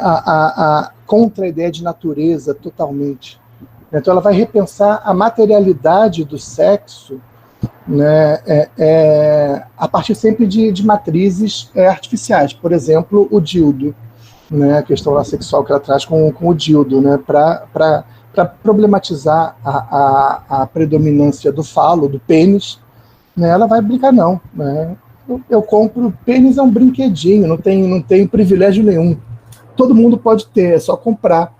Tem de diferentes tamanhos, diferentes, né, cores. É a maneira que ela tem ali de problematizar esse privilégio concedido, né, ao masculino, né? Então, acho que essa ideia de sempre pensar os corpos na sua materialidade, né? Acho que tem uma análise que ela faz do Paris is Burning, né, que a Butler cita já em Corpos que Importam, que é bem bacana, né? A análise da Butler é linda, né? Aí Preciado entra em cena e fala, olha, faltou a Butler dizer, na análise dela, que, primeiro, que não era uma drag queen, né? A Vênus Extravagança era uma travesti, né? Uma travesti que estava em transição hormonal, né? Era chicana, né? Foi assassinada, né? Logo depois, ou seja, chamar atenção para a materialidade mais ainda daquele corpo, né? Então, acho que essa ideia, né, de pensar a materialidade do corpo, para mim, né, nos anos lá que eu me dediquei a estudar o Preciado, né, é fundamental hoje para eu pensar nesses corpos que estão nas ruas. Eu acho que esse meu experimentalismo, né, talvez tenha uma sequência de importância aí no Derrida, no Benjamin e em Preciado. Tentar olhar para os corpos, né, em sua materialidade, né? Eu acho que talvez seja isso. Eu acho que me marcou bastante, né? Não foi à toa que eu acho que eu só consegui repensar essa questão da filosofia popular brasileira depois, né, dos estudos sobre sexualidade, né? Acho que sim, acho que é fundamental mesmo, é um nome aí, né, importante.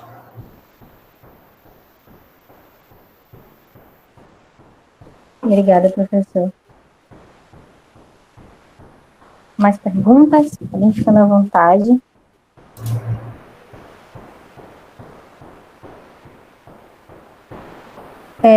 Eu queria aproveitar também os minutos finais para fazer um pouco do merchan do PET, filosofia, aproveitando que a gente está com várias companhias novas.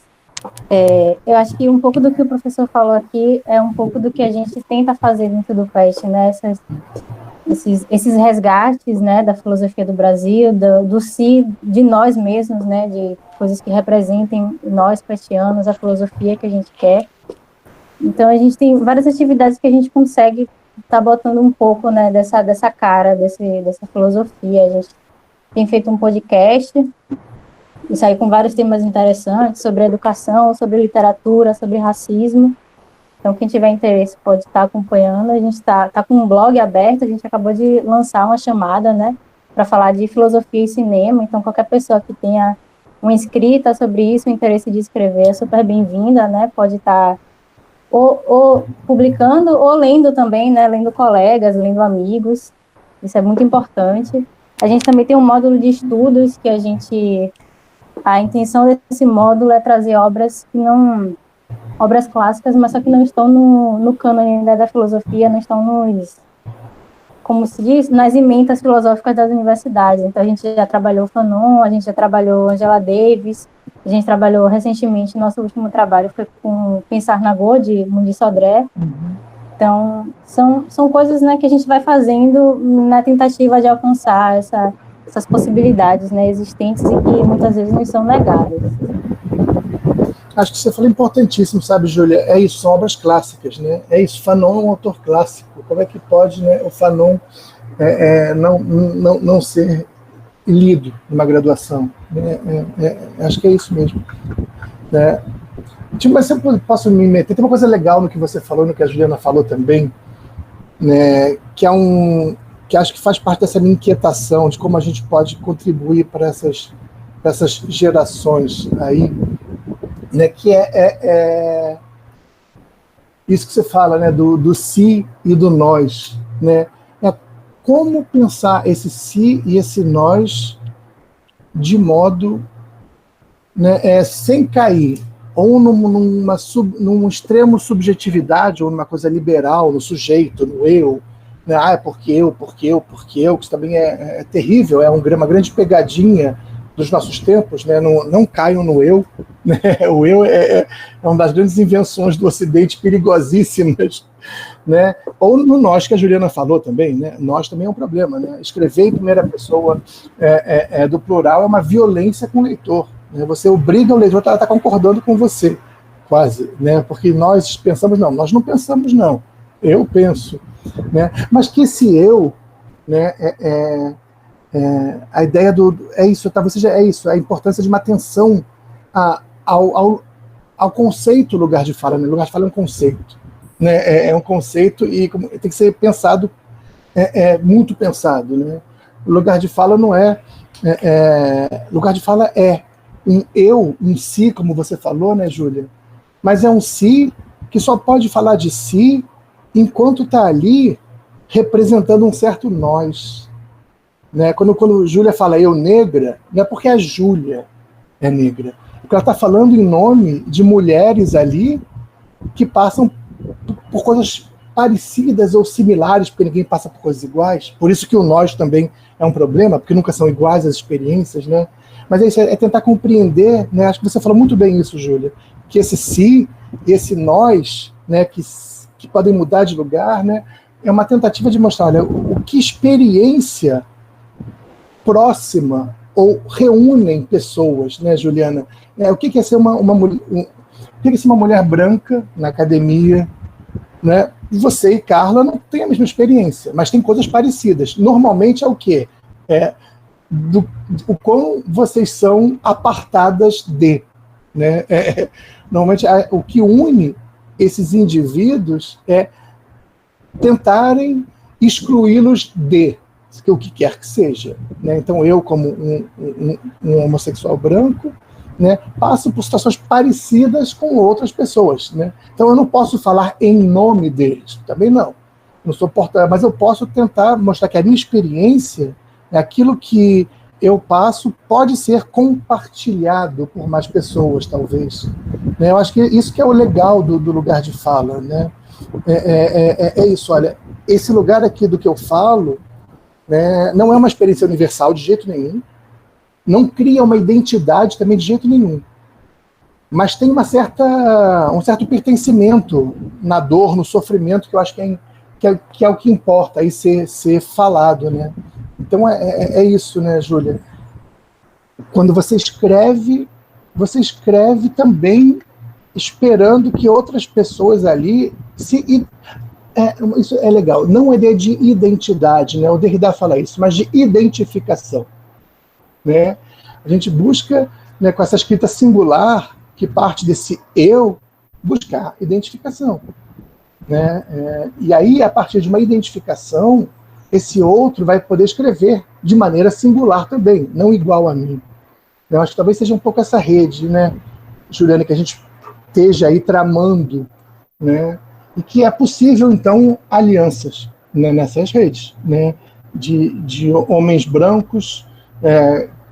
Né, de fato, eu acho que o homem branco hétero está difícil fazer rede, que tá complicado, né, cada vez mais. Tá difícil, mas tem alguns amigos queridos também que...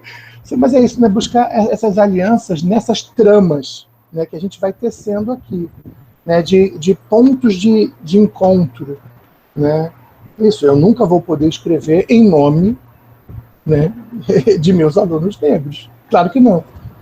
Né? Mas eu escrevo para eles, às vezes. Né? Isso, para eles. Né? Eu escrevo tentando responder a coisas que eles me trazem. Né? Eu acho que são essas construções que juntam a gente. Né?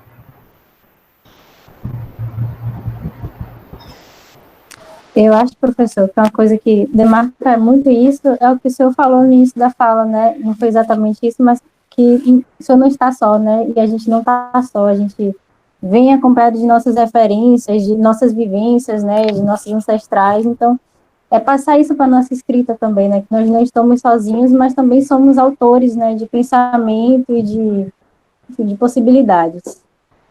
Mas também é isso, né, Júlia? É impossível, né, ter esse tipo de diálogo que nós estamos tendo aqui sem que eu, né, levasse em consideração que eu sou um homem branco e que, por ser um homem branco, eu tenho privilégios, que eu sou homem e branco, então eu tenho muitos privilégios nessa sociedade.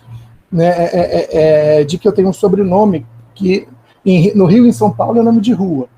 Né, então, um sobrenome que as pessoas lembram do meu sobrenome. Então, assim, isso é um privilégio.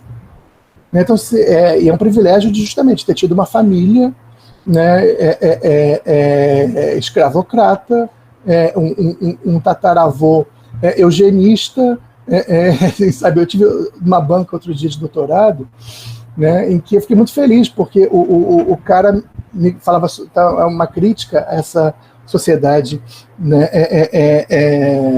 a construção da sociedade carioca, né, e citava o meu tataravô, né, que fez um dos primeiros projetos sanitaristas na cidade, ou seja, tacou fogo e demoliu sobrado, começou a arrumar o Rio de Janeiro. Arrumar o Rio de Janeiro é botar os pobres para longe, etc. Né? E ele me citava num outro momento, né, em contraponto. Eu falei que eu nunca fiquei tão feliz de estar ali do lado oposto do meu tataravô numa tese. É isso, sabe? Mas é reconhecer que é isso. Inclusive, o apartamento que eu moro vem de herança. Então, inclusive, esse privilégio de ter uma casa própria no Rio de Janeiro, que é uma coisa impossível de se ter para um professor atualmente, né? Vem de um privilégio que eu tenho. Né? Então, acho que sem reconhecer isso, né, não tem conversa. Então, eu entendo também, né, quando eu entendo muito o ressentimento. Eu aprendi, né, sobretudo lendo Derrida, a acolher o ressentimento, inclusive acolher o ódio. Eu entendo, às vezes, que um aluno, quando dirige a mim um ódio, não é a mim, é aquele lugar que eu estou ocupando, sabe? É tentar entender um pouco isso. Né? O que é para um aluno, né, da UFRJ chegar num curso de filosofia e não ver nenhum professor negro. As únicas pessoas negras que passeiam pelo IFIX são as pessoas que fazem a limpeza, sabe? É isso. Né? Então, como que eu não vou entender o ódio, o ressentimento? Eu vou entender, e eu tenho a obrigação de acolher o ódio e o ressentimento, mas tentar mostrar, olha, eu estou vendo o que você está vendo. Sabe? É isso, sabe? Eu acho que tem um pouco esse exercício. Acho que sem isso não tem conversa. Infelizmente não tem mesmo. Então eu entendo quando os alunos vão falar não tem conversa com tal professor, porque não tem mesmo. Se você não parte da ideia... Primeiro, gente, só para fazer uma... Eu sei que eu falo demais, desculpa. Né? A gente foi agora conceder o título de doutor honoris causa a Carolina de Jesus. Né? Doutorado honoris causa, blá, blá. O parecer do professor Wallace de Moraes foi recusado pela congregação porque ele dizia que a universidade é racista. Na verdade, o problema não foi o título de honoris causa, porque depois foi dado com outro parecer. O problema no parecer do Wallace foi que ele, como o único professor negro do IFIX, denunciava o racismo da instituição. E a congregação do IFIX não podia aceitar que a UFRJ, que a universidade seja racista. Ela não pode chancelar isso. Eu acho que esse que é o problema. Enquanto a gente não aceitar que a universidade é uma estrutura racista, que ela tem a construção da própria ideia de universidade é racista. Quando a gente não enfrentar isso, a gente não tem como conversar com muita gente, entendeu? Eu acho que é isso, né? Sem esse tipo de coisa não tem conversa mesmo. E eu entendo quando o aluno fala não tem conversa. Né?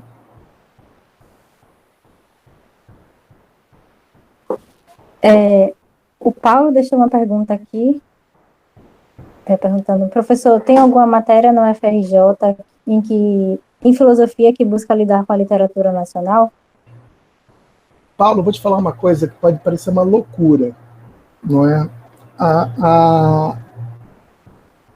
O currículo da UFRJ, ele eu acho, genial. Não existe nenhuma ementa obrigatória. Isso quer dizer o seguinte, que quem dá filosofia antiga pode dar o que quiser. Pode dar Kenneth, se quiser. Ele dá filosofia antiga. Eu, antes da criação das novas matérias, em metafísica, eu li o Manifesto Contrasexual, para mostrar que há um vínculo entre a metafísica dualista e a questão do sexo binário. Eu já dei em filosofia da linguagem Nietzsche. Então você tem ali uma vantagem que a gente tinha antes de criar as novas disciplinas, de que a gente podia dar o que a gente queria. É isso, a Carla Rodrigues pode ler Butler em filosofia contemporânea, sabe? Então a gente tinha essa vantagem. Mas aí a gente quis, inclusive, criar as disciplinas novas, isso, inclusive, era um pretexto contra a criação das novas disciplinas. Rafael, mas se você quiser ler Fanon, você pode ler em filosofia contemporânea. Você não precisa ter uma disciplina de filosofia africana, de filosofia ameríndia. Mas aí eu tive que explicar que a luta é política, por espaço, né? por dignificação de áreas. Né? Mas isso, Paulo, na verdade, é isso. Eu já dei disciplina, eu já dei Clarice Lispector e Grande Sertão Veredas, por exemplo. Eu já li em filosofia contemporânea, em metafísica. Então, na verdade, a gente não tem nenhuma matéria com programa obrigatório, né? Então, isso sempre deu muita vantagem para a gente. Então, a gente sempre pôde trabalhar autores, inclusive, que não são da filosofia nas disciplinas, entendeu? Então, isso é uma coisa que eu acho que sempre favoreceu, né, a gente trabalhar esses conteúdos. Né? Isso, a Catiúcia já deu filosofia antiga, né? e deu Kenneth. Então, sempre foi. Acho que também a Adriane, né, que é a nossa professora de Nietzsche, já leu também Oswald de Andrade, também, então é isso. Mas também em alguma dessas disciplinas, ou de estética, ou de contemporânea, sempre. Né? Eu que gosto de provocar e pegar metafísica de vez em quando para ler essas coisas mais esquisitas em metafísica, para provocar um pouco. Filosofia da linguagem e metafísica eu gosto de pegar, para não trabalhar conteúdos que são tidos como metafísica ou filosofia da linguagem tradicionalmente.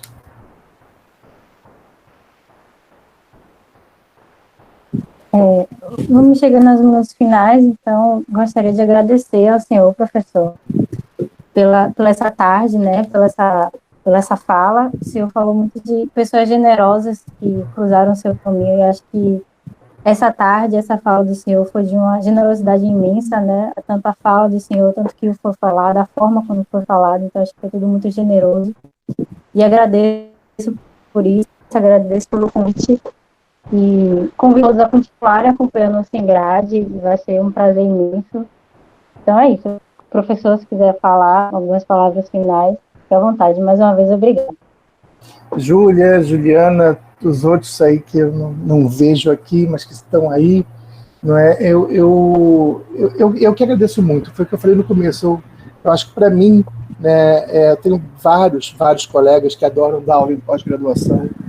Eu não gosto de dar aula em pós-graduação. Acho um saco. Acho que todo mundo já tem o seu objeto definido, seu interesse já está lá. Eu gosto muito de falar para graduando. Acho que vocês aí que estão abertos a ouvir. Então eu gosto muito disso que eu falei, que é o convite irrecusável. Quando a Juliana me procurou, eu falei, não tem como. Ainda mais ouvir a sua voz linda, Júlia. Sim, eu adoro. Eu estou aqui falando de sotaques, né? Ouvir você lendo, falando, foi uma graça. Agradeço muito o carinho de vocês. Estou morrendo de saudade de Salvador, morrendo. E vejo a hora de estar aí presente, conhecendo vocês pessoalmente, viu? Obrigado por tudo. E essa generosidade, eu acho que você tocou num ponto que também é fundamental, sabe? Eu acho que isso faz parte, né, do processo de, talvez, se eu fosse refazer a resposta lá ao Vinícius, talvez seja uma função fundamental do professor ser generoso. Eu acho que eu tive a oportunidade de ter pessoas generosas e gosto de retribuir, né, isso. Então, acho que talvez seja essa a função mesmo. Então, eu só posso agradecer, viu, gente? Obrigado a todo mundo. Obrigada. Então é isso, obrigada. Pessoal. Boa tarde. Bom evento para vocês, viu? Parabéns pela organização. Obrigada. Obrigada. Tchau, tchau. Muito obrigada. Tchau, tchau, gente. Até mais. Até breve a todos e todas.